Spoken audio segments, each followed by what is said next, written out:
দেশকে বিভাজনের দিকে নিয়ে যাচ্ছিল বাংলাদেশ আওয়ামী লীগ।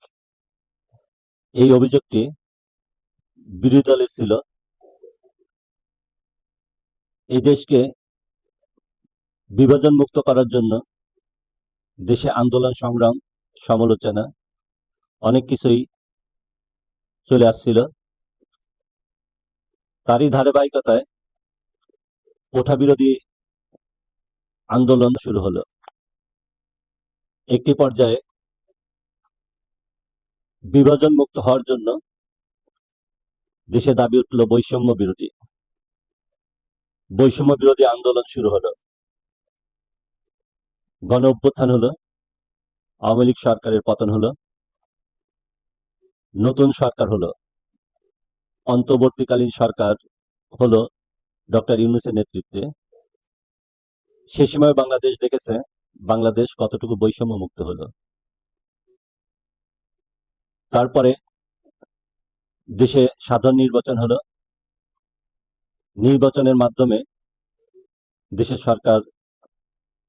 নতুন সরকার প্রতিষ্ঠিত হলো। নির্বাচন কোন প্রক্রিয়ায় হয়েছে এবং তার ফলাফল কিরূপে হয়েছে সেটা দেশবাসী দেখেছে।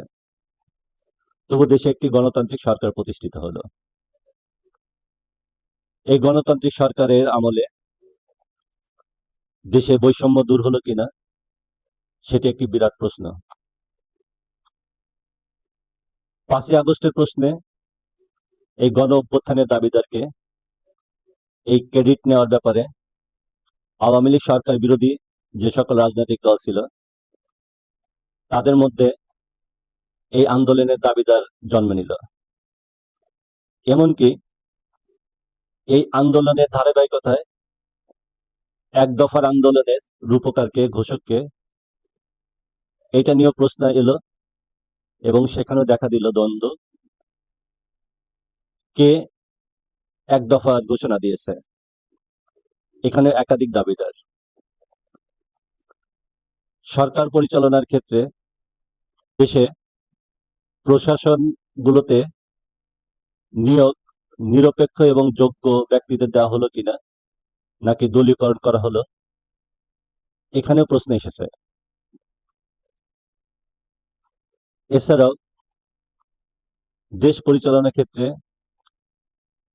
গ্যাস, বিদ্যুৎ, দ্রব্যমূল্য এবং